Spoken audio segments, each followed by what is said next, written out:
하나님의 말씀 누가복음 23장입니다. 23장 42절에서 43절까지 두 절의 말씀입니다. 한 절씩 교독하여서 제가 먼저 읽고 성도님들께서 두 번째 구절 읽으시면 되겠습니다. 이르되 예수여 당신의 나라에 임하실 때 나를 기억하소서 하니 예수께서 이르시되 내가 진실로 내게 이르노니 오늘 내가 나와 함께 낙원에 있으리라. 아멘. 사순절 첫 주일입니다. 사순절은 지난 수요일 날 시작했는데요. 수요일 날 먼저 시작하여서 첫 주일이 오늘입니다. 우리가 이 사순절이 지나가면 3월 31일에 부활절을 맞이할 때까지 사순절을 지나 부활절이라는 주제로 2월과 3월 말씀을 듣는데요. 오늘 말씀의 제목 읽어보겠습니다. 가상 7원 두 번째 시간 구원. 가상 7원. 예수님께서 십자가에서 몇 가지 말씀을 하셨는데 그 중에 7가지 중에서 두 번째 말씀입니다. 우리가 지지난 시간에 사순절을 시작하면서 이마에 흙을 바르면서 우리가 흙으로 돌아갈 것을, 우리의 유한한 생명을 기억하면서 시작한다, 그렇게 말씀드렸고, 지난주에는 용서에 대한 말씀으로 우리가 알지 못하여 지은 수많은 죄들을 예수님은 그 알지 못하여 지은 죄를 용서하시며 그 십자가의 사명을 감당하셨다, 이렇게 말씀을 전했고요. 오늘은 그 십자가 위에서 우리를 용서하시고 구원하신 예수님의 말씀을 같이 나누려 합니다. 근데 오늘 말씀 그 42절로 시작하는데요. 42절 그 앞부분에 구원이라는 그 대화, 구원이라는 단어가 여러 번 등장하는데요. 한번 23장 35절. 백성들이 서서 예수님의 십자가에 올라간 모습을 구경하고 있었습니다. 백성들은 구경하고 있었고 관리들은 기웃고 있었어요.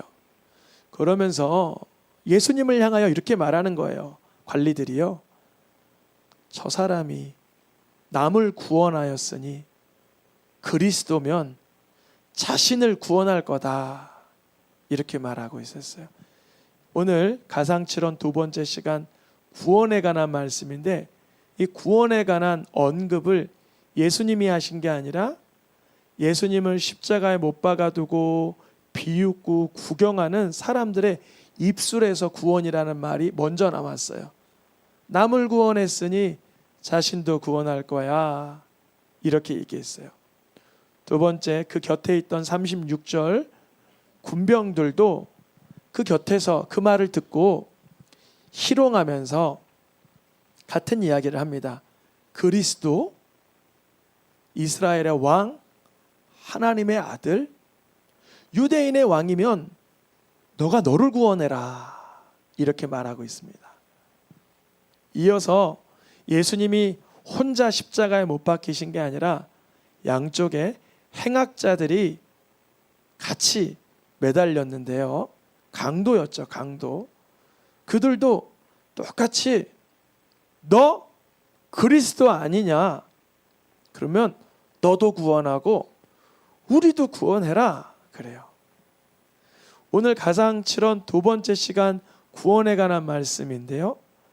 예수님이 구원을 말씀하시기 전에 백성들, 관리들, 그리고 그 앞에 있었던 많은 사람들은 예수님을 향하여 구원을 먼저 조롱하듯이 언급을 합니다. 여쭤볼게요. 백성들이 구경하고 관리들이 비웃고 군인들은 희롱하고 달린 행악자 중 하나가 비방하며 말한 이들이 말하고 있는 구원은 뭘까요? 아마 십자가에서 내려오는 걸 거예요. 십자가에서 내려오는 것. 마가복음 15장에 보니까 너를 구원하려면 십자가에서 내려와 그랬던 거예요. 군병들, 백성들, 옆에 있던 행악자, 관리들이 생각하고 있는 구원은 십자가를 박차고 내려오는 게 구원이다 라고 생각을 했어요. 지금 십자가에서 내려오면 믿어줄게 그랬어요. 그래서 예수님 양쪽에 매달린 행악자들도 함께 예수를 욕하고 있었어요. 구원하라.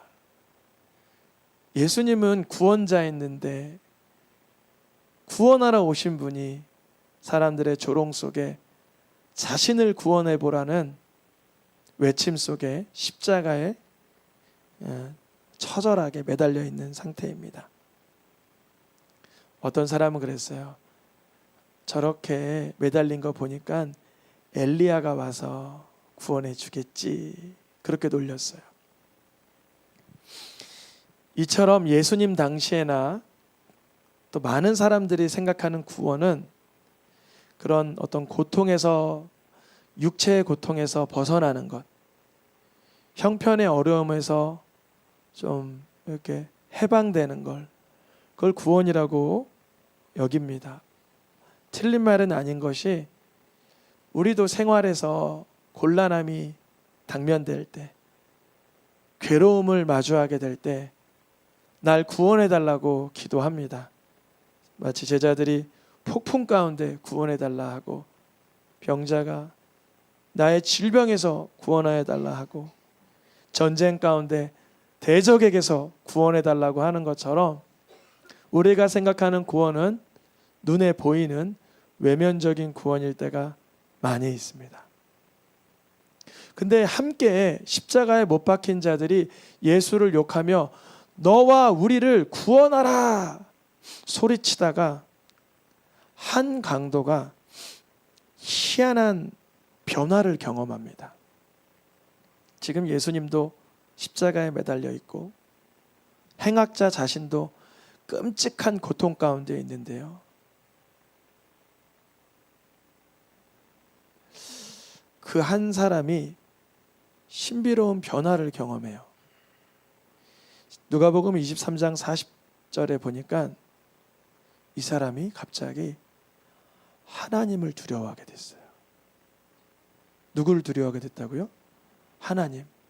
지금 제일 무서운 거는 곧 죽음을 맞이할 자기 자신이어야 되는데 그것보다 하나님을 향한 두려움이 더 붉어지기 시작했어요. 그 한 사람이 말이죠. 곁에 둘러선 사람들이 자신을 향하여 비난하고 놀리고 채찍을 가하고 고통을 가하고 있는데 그러한 고통보다 하나님을 향한 두려움이 강하게 그 사람의 마음에 자리하게 됐어요. 마치 야곱이라는 사람이 고향으로 돌아온 길에 하나님 앞에 이렇게 기도합니다. 하나님, 내 형 에서의 손에서 나를 건져 주시옵소서. 내가 그를 두려워함은 그가 나와 내 처자들을 칠까 겁신하기 때문입니다. 이렇게 기도하다가 그 야곱이 하나님을 만나서 하나님의 앞에서 내가 하나님과 대면하였으나 내 생명이 보존하였다. 분이엘이라고 말한 것처럼 이 강도도 현실적인 고통과 두려움 속에서 예수님을 향하여 동일하게 비방하다가 그 속에 성령의 역사로 말미암아 자기 자신의 죄를 들여다보고 심판을 향한 두려움이 자리하여 하나님을 두려워하는 마음을 갖게 되었습니다. 사도 바울도 다른 사람은 많이 죽이고 돌아다녔지만 자기 자신의 죄를 알지 못하여 살아갔지만 오호라 나는 공고한 사람이라 이 사망의 몸에서 누가 나를 구원해 주리라 건져내리랴. 구원이 밖에 있는 줄 알고 환경의 변화인 줄 알았지만 사도 바울이든 야곱이든 깨달은 건 내 근원적 죄의 문제를 하나님 앞에서 해결해 주실 분은 누구인가. 그 구원, 영혼의 구원을 발견하게 됩니다. 물론 우리의 일상에서의 구원 필요하지만 절대적으로 필요한 건 영혼의 구원이죠. 누가복음 23장 41절에 이 사람이 더 나아가 깨달은 게 있어요. 우리는 우리가 행한 일에 상당한 보응을 받고 있는 것이다. 그래요. 십자가에 못 박혀 처절하게 죽어가면서 이건 당연한 거야 라고 여길 자가 얼마나 많겠어요. 이런 괘씸한 것들, 너희들도 먼지 털면 먼지 안 나는 사람이 없는 것처럼 다 죄 지은 거 아니야? 못된 녀석들, 나를 못 잡아먹어서 안달이구나. 이런 마음이 인간의 본성인데 이 한 강도는 내가 한 일에 내가 보응을 받는 건 당연한 거다라고 여기는 그러한 자기의 죄를 깨닫는 데까지 나아가게 됩니다. 형무소에 있는 사람에게 물어보세요. 왜 들어왔어요? 그러면 다 뿔내고 화내고 원망하고 이게 그래서 그런 거다. 그 사람이 나를 화나게 해서 그랬다. 내가 행한 일에 내가 상당한 보응을 받는 건 당연하다라고 말하는 분을 거의 찾을 수 없죠. 우리도 마찬가지죠. 일상을 살아가면서 만나는 문제와 사고와 사건과 어려움 속에 이거 당연한 거야 여기는 사람이 얼마나 있을 수 있습니까? 더 나아가 이 사람이 하나 더 깨달아요. 자기 곁에 있는 예수님이 옳지 않게 행한 건 하나도 없다라는 건 그 순간 발견한 거예요. 예수님과 얼마나 친분이 있었을까요? 아마 이랬던 것 같아요. 예수님에 대한 소문은 들었는데 자기가 형장에 끌려가면서 예수도 같이 끌려가는 걸 들은 것 같아요. 그래서 은근한 기대를 했겠죠. 저 사람이 능력자니까 저 사람 풀려나면서 나도 같이 이렇게 하나로 묶어서 풀려나진 않을까 했는데 어이구 바라바가 풀려나고 자기는 못 풀려나는 거예요. 그래서 너무나 화가 나서 예수님을 같이 욕하다가 예수님이 이런 기도를 하셨잖아요. 지난주에 주님 저들이 하는 일을 알지 못하고 하고 있으니 용서해 주세요 라는 기도를 곁에서 들었을 거예요. 그때부터 심경의 변화가 울컥울컥 일어나더니 저 사람은 과연 누구이시길래 저런 고통 가운데도 다른 사람을 위한 용서와 구원의 기도를 중보할 수 있을까를 발견했던 것 같아요. 이 사람이 행한 것은 옳지 않은 게 아무것도 없다. 예수님의 죄 없음을 발견했고 자신의 죄악을 발견했어요. 이 사람은 이제 근심하기 시작하겠죠. 어찌하면 좋을까? 이 십자가에서 그냥 처절하게 짐승의 죽음처럼 죽음을 맞이해야 되나? 고린도후서 7장 10절에 하나님의 뜻대로 하는 근심은 무엇을 이루어준다? 구원을 이루어준다. 이 사람은 지금 어떻게 하면 내가 내 십자가를 박차고 나갈 수 있을까? 거기에 초점이 있었던 게 아니라 너무나 고통스럽고 잔혹하고 끔찍하고 처절하지만 하나님을 두려워하는 마음이 들어가서 죄의 문제에 집중하기 시작했던 거예요. 근심하기 시작했어요. 내가 이렇게 흉측한 죄의 문제를 가지고 있는데 이제 하나님 앞에 내가 생명이 닿으면 여러분 이 시간에 꼭 뭐 하나님이 있겠어 심판이 있겠어 이렇게 좀 맘 편히 들을 수도 있지만 제가 태어나서 3번 죽음을 경험했거든요. 몇 번이요? 3번. 한 번은 목이 꺾여 죽을 뻔했고요. 한 번은 전기에 감전돼서 죽을 뻔했고요. 한 번은 물에 빠져 죽을 뻔했어요. 이게 다 기억이 생생해요. 그렇게 방방 트램플린 하지 말라는데 제가 2바퀴를 돌아야 되는데 1바퀴 반을 돈 거예요. 그러니까 어디로 떨어졌겠어요? 1바퀴가 아니라 2바퀴도 아니고 1바퀴 반이니까 목으로 떨어졌겠죠. 목이 꺾인 거예요. 21분 동안 못 쉬었어요. 전기에 감전된 건 직접 감전된 건 아닌데 청소년 아이들 캠프 데려갔다가 그때 강원도 홍수 났는데 그 22만 8천 볼트인가, 그러니까 몇만 볼트짜리 전선이 끊어져서 바닥에 내려와 있는 거예요.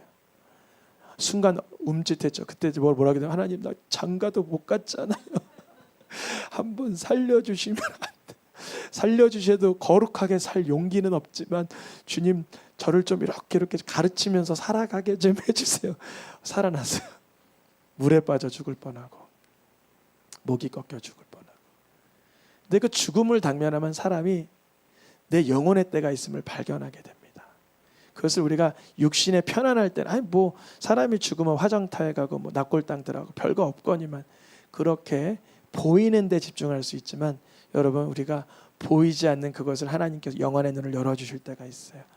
이 강도가 그랬던 거예요. 하나님을 두려워하는 마음이 들어가서 이 마음속에 어찌하면 좋을까 근심, 하나님의 뜻대로 하는 근심. 그때 결단했어요. 뭐라고 결단했냐? 누가복음 23장 42절에 읽어보겠습니다. 노란 글씨만 예수여 나를 기억하소서. 왠지 저분은 좋은 날에 좋은 곳에 갈 것 같아.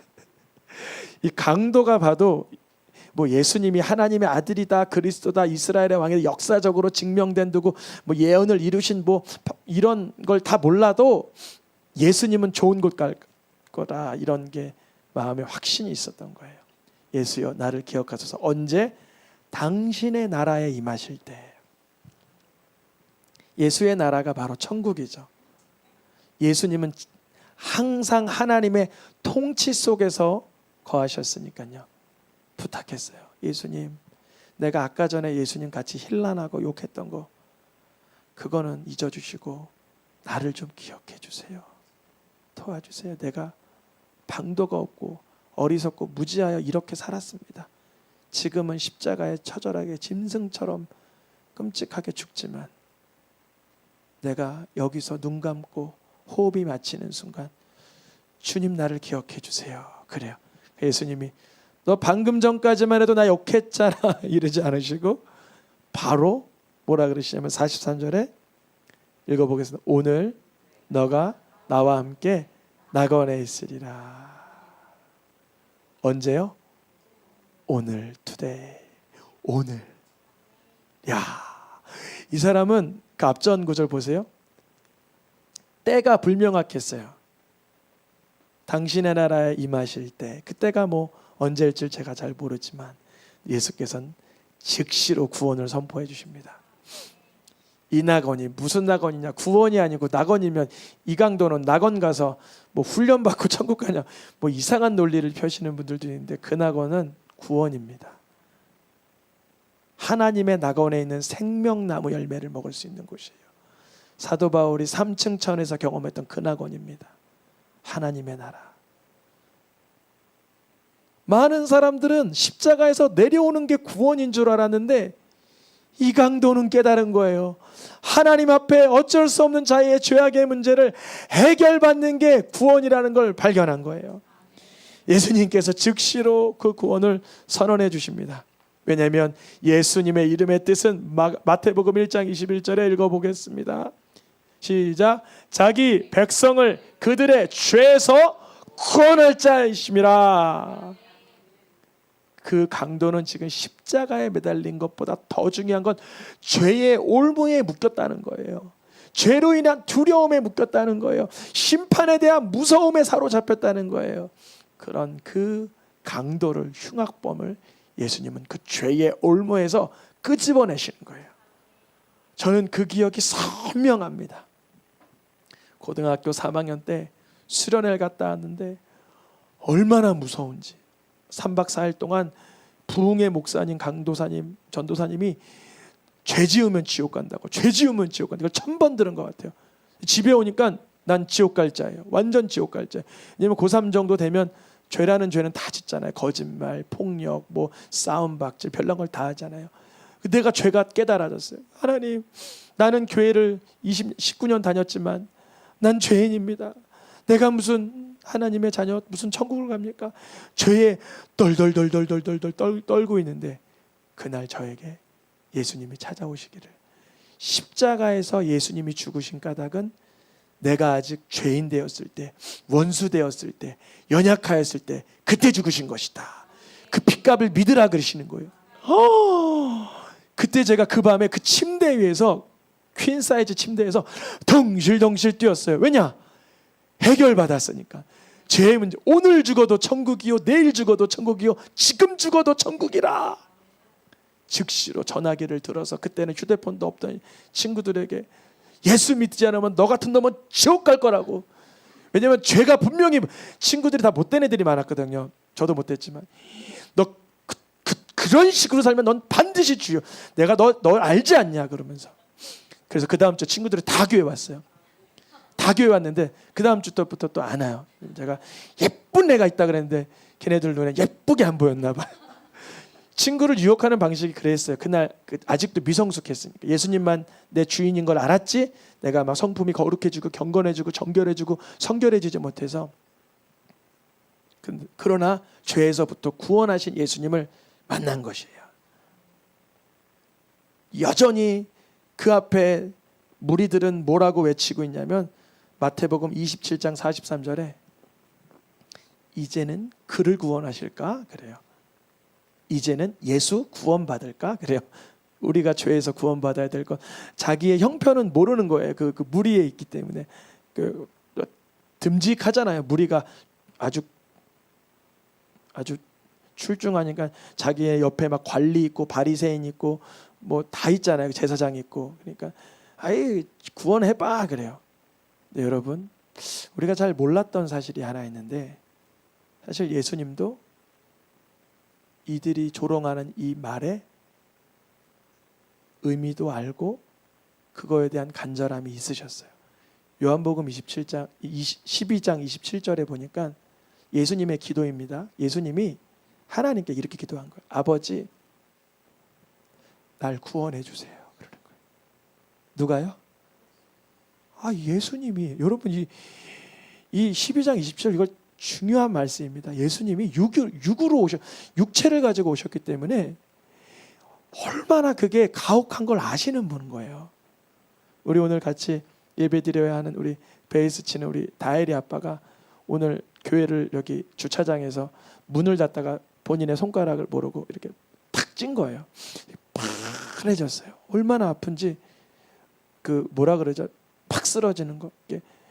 쇼크 그게 와가지고 30분 동안 누워 계시다 지금 급하게 이제 병원을 가셨는데, 저도 8년 전인가 영국 갔다가 트렁크를 닫는데 트렁크에 여기가 손가락이 찐 거예요. 한 30분 동안 우환이 오더라고요. 여러분, 우리가 손가락 하나를 이렇게 쪄도 그게 얼마나 고통스러운지 우리가 알아요. 그래서 그 순간을 면하고 싶은 게 우리의 입장이에요. 근데 예수님도 아버지, 나를 구원하여서 이때를 면하면 좋겠습니다. 그 수치, 그 고통, 그 모멸감, 그 잔혹함을 면하면 좋겠습니다. 근데 밑줄 친 거 읽어볼까요? 그러나 내가 이를 위하여 이때 왔나이다. 이때가 언제일까요? 6월절. 우리의 어린 양이 되어 주시려고. 특별히 우리 인생은 다 태어날 때 무슨 몸으로 와요? 벗은 몸으로 와요. 근데 최소한 생을 마감할 때 벗어요, 안 벗어요? 우리 생 마감할 땐 잘 안 벗잖아요. 벌거벗고 관에 들어가는 문저 못 봤어요. 장례를 많이 봤지만 다 입고 들어가요. 수의라도 뭐라도.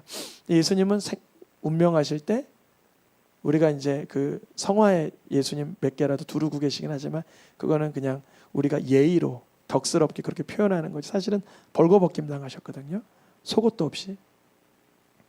예수님은 그 수치감 가운데 벌거벗은 몸으로 왔다가 벌거벗은 몸으로 가는 그 끔찍한 형국을 우리에게 그대로 보여주시는 거예요. 특별히 홀로 그렇게 당하신 것도 아니고 양 옆에 행악자들과 함께 똑같은 행악자의 취급을 받으면서 태어날 때는 짐승의 취급받았지만 돌아가실 땐 죄인의 취급을 받으신 거예요. 이때를 위하여 왔습니다. 그렇게 기도하는 거죠. 그래서 사도 바울은 발견한 거예요. 예수님이 죽으심은 로마서 5장 말씀에 약속대로 죽으신 것이다. 즉 성경대로 죽으신 것이다. 그 날짜도 그 방법도 나무 위에 매달린 자마다 저주받은 자라는 그 말씀을 이루시기 위해서 6월절에 어린 양이 되시기 위하여 그 자리를 예수님도 피하고 싶은 건 진심이셨지만 예수님의 전심은 말씀을 이루시기 위한 데 전심이 쏟아지신 것이죠. 예수님이 갈라디아서 1장 4절에 자기 몸을 주심으로 우리가 예수님을 내 구주로 믿는 믿음 안에서 우리도 의롭게 하려 주시려고 자기의 몸을 내어주신 거예요. 아마 예수님 천국 가셔서 이런 생각하셨을 거예요. 내가 십자가에서 죽기를 잘했다. 누구 때문에? 그 한 행악자 때문에. 예수님이 거기에 오르지 않으시고 하나님 나를 구원하여 주소서, 이때를 위함인 줄 알지만 절대로 못하겠습니다 그랬으면 그 한 영혼, 예수님을 곁에 두고 죽어가며 예수여 나를 기억하여 주소서 하여 구원받을 그 한 영혼을 포기하지 않으시려고 예수님은 그 자리를, 또한 우리를 낳은 사람을 포기하지 않으려시고 그 자리를 지키신 것이죠. 예수님은 몸으로는 그 현상 속에서 구원받지 못하신 듯 하지만 거기에서도 구원은 일어나고 있었습니다. 사도 바울은 깨닫습니다. 디모데전서 1장 15절에 읽어보겠습니다. 그리스도 예수께서 죄인을 구원하시려고 세상에 임하셨도다. 예수님이 구원 많이 하셨죠. 병자 고치시고 약자를 찾아가시고 헐벗은 자를 덮어주시고 굶는 자를 먹이시고 파도를 잔잔하게 하시고 수많은 구원을 하셨는데 그 구원의 최정점은 죄에서부터 구원하시는 능력이죠. 사도 바울은 깨닫습니다. 그런데 죄인 중에 내가 가장 큰 죄인인 걸 발견하였도다. 사도 바울이 디모데전서 1장에 이렇게 본인의 고백을 시작하여 그가 천국 가기 직전에 쓴 디모데후서에서는 4장 18절에 이렇게 고백합니다. 주께서 나를 악한 일에서 건져내시고, 구원은 죄에서 구원이라는 그 구원은 우리가 이제는 더 이상 악한 일로부터 올무에 매이지 않고 악한 일로 인하여 중독되거나 거기에 사무치지 않고 거기서 벗어나게 하시는 능력이죠. 예수님을 인격적으로 만나면 날로 날로 죄가 미워지고 싫어집니다. 선과 의가 사모되고 갈망됩니다. 결국엔 우리의 마지막 날 천국에 입성하도록 우리를 건지실 줄 믿습니다. 시간 찬양하며 함께 기도하겠습니다.